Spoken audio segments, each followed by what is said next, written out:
Hello and welcome to Zen Talks. And as we've told you, we'll be featuring leaders from all walks of life who will share their insights and learnings with all of you on this platform.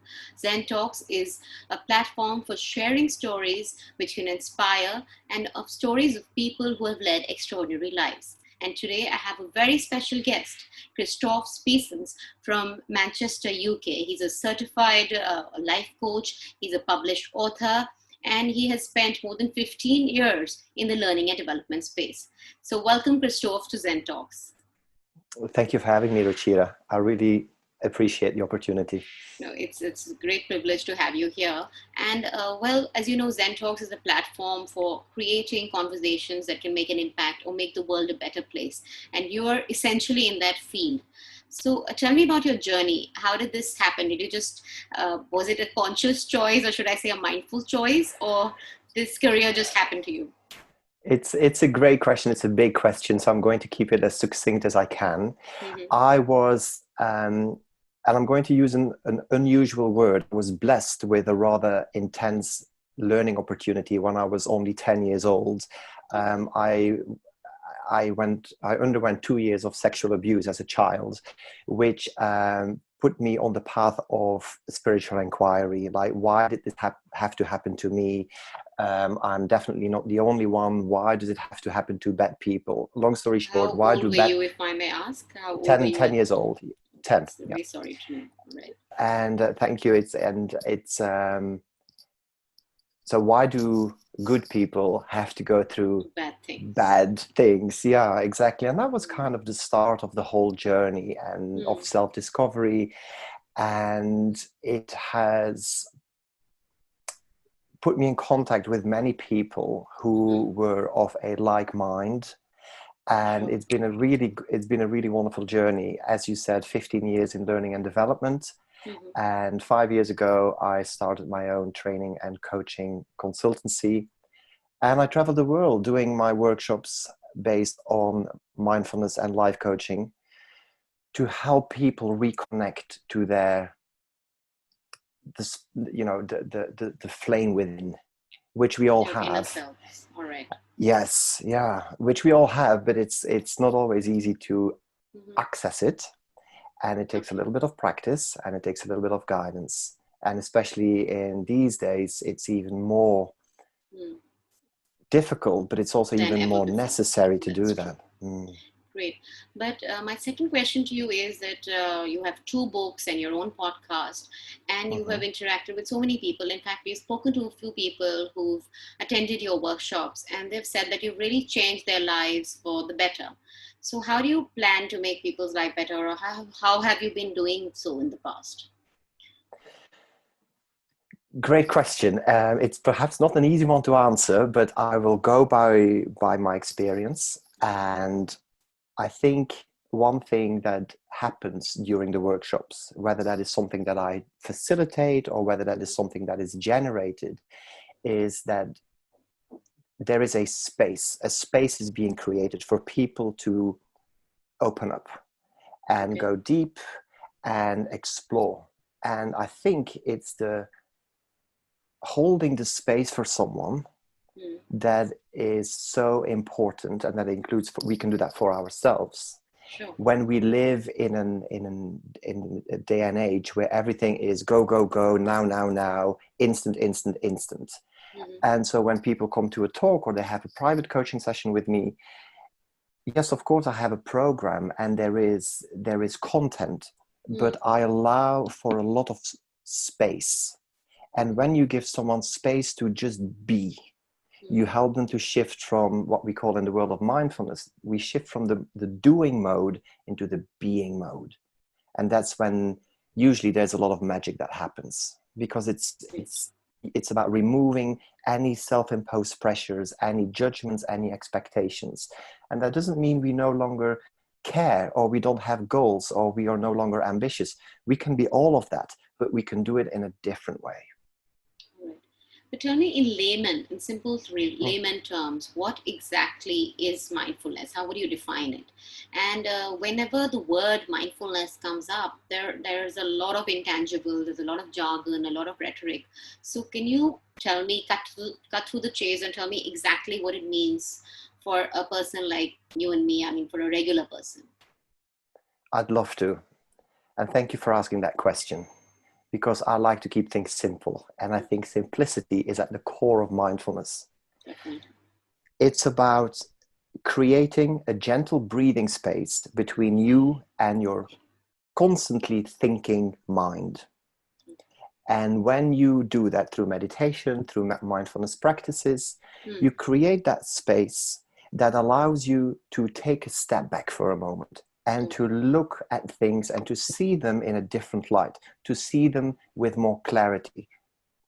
And that usually allows you to respond to a situation or to a person who has upset you or whatever the trigger is, and respond rather than react. We usually react, and we snap back, or we send an email that we then regret sending because it was rude or whatever, it wasn't professional. And so that is one of the many things that mindfulness does. It's about being aware that our mind is constantly busy. In fact, studies prove that, yeah, exactly. And 47%, so nearly half of the time, our mind is not in the present moment. For all the right reasons. It is trying to protect us. It is trying to scan for danger. It is trying to plan ahead, strategize, worry, process things. All very, very normal and healthy in a way, because if we didn't have thoughts and feelings, we would be robots. But So it it's gives you about better awareness and it gives you reduced stress. And as you're saying, yeah, less volatile responses. correct.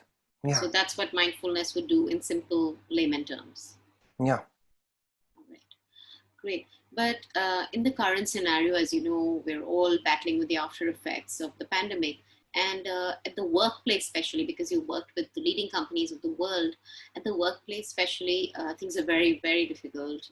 Uncertainty is at an all-time high. People are insecure about their jobs, and the work from home, which is no longer a fad, has really made people more prone to loneliness and depression. So how would you fit in these kind of workshops or this kind of learning in the current scenario? So there are some wonderful attitudes from the world of mindfulness, as described by who is widely regarded as the father of mindfulness, at least in the West, Dr. John Kabat-Zinn. And one of those attitudes is about being non-judgmental with yourself. And so when you are lonely, which is very natural because it's been such a shift that we've all gone through, is to be aware of that sensation without then getting angry with yourself for feeling the way that you feel. So expressing some self-compassion, being kind with ourselves, approaching the situation non-judgmentally is going to be hugely helpful. And that's tricky because we are so used to being hard on ourselves. True. Great. So tell me, like I asked you, in the current work from home scenario, how can we maintain connectivity and empathy within workplaces, and for employers and employees? What are the kind of tips that they should incorporate in their learning and development programs? Yeah. So a couple of things come to mind, and it's again, it's a wonderful question, Ruchira. I think being compassionate with yourself first. When you develop that muscle, which is related to the insular part of the brain, which helps with empathy and intuition towards ourselves, when we cultivate that practice, we will naturally also do that towards other people. And so imagine if you have a team of people who are all more self-aware first, and therefore become more aware of others and help other people recognize stress within themselves or recognize stress in other people. So it's about the emotional intelligence, the mindful awareness, I think is going to be very important. And that then in turn drives better communication, kinder communication, understanding that everybody is in this same storm. we're all in a different boat, but the storm is the same for all of us. So it's So I important not to think, be judgmental, as you said. yes, 100%. Yeah. Towards self, and that the kinder we become with ourselves, the kinder we tend to become towards other people as well. Yeah. Okay, but where do you And think? also, I'm sorry if I may No just problem. add this. I think it's really important to be direct and appreciate that mindfulness is, of course, not a panacea. It's not a cure-all, but it can be helpful if it is applied with respect and, yeah, some kind of commitment, I would say. Great. All right. So, for companies who want to improve the performance of employees, what are the kind of tips that you would like to give? You're a published author, a certified coach, and an inspirational speaker. So, if I would ask you to share 5 tips for employees and employers, what would they be?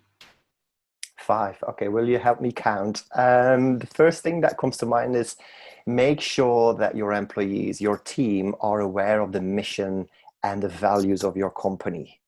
And make sure that they understand those, because there's a great difference between having it printed on a poster hanging on the wall in the office. Implemented. Absolutely. Absolutely. And before you can implement it, I feel one has to understand what those values and missions are. And so that we can all as a team embody them, and then we can become the values and the mission, and things grow from there.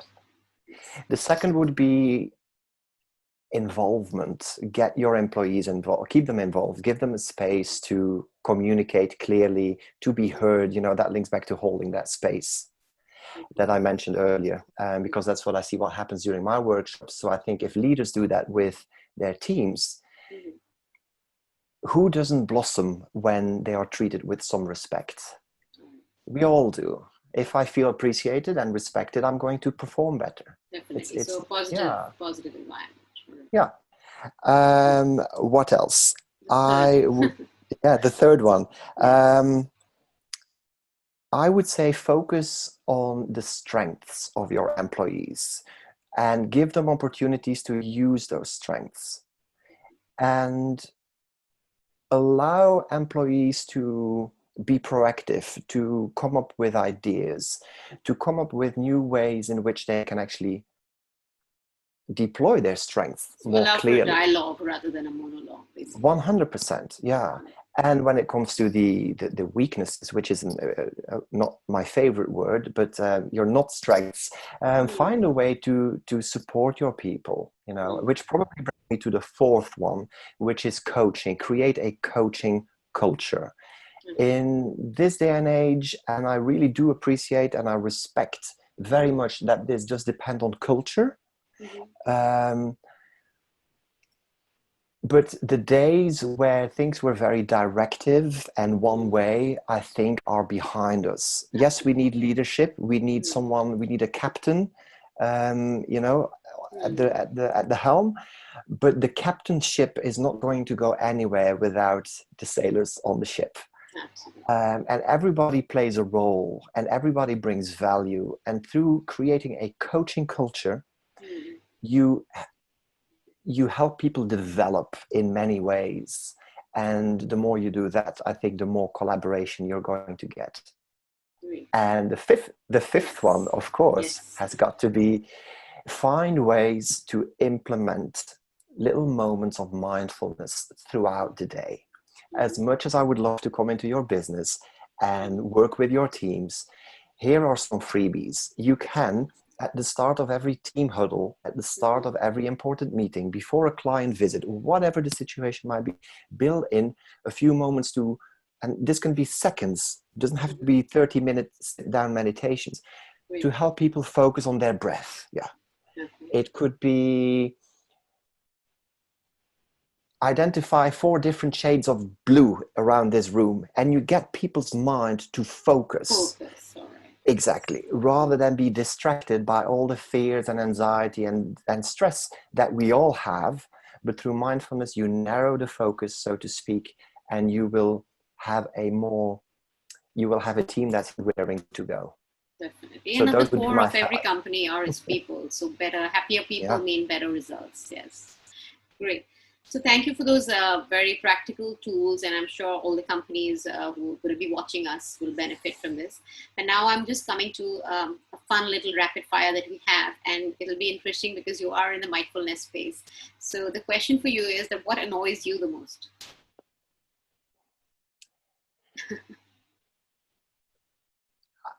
Here is why I'm just thinking this through, and I want to give you a question, an answer from the world of mindfulness. So the non-judgment is really, really important.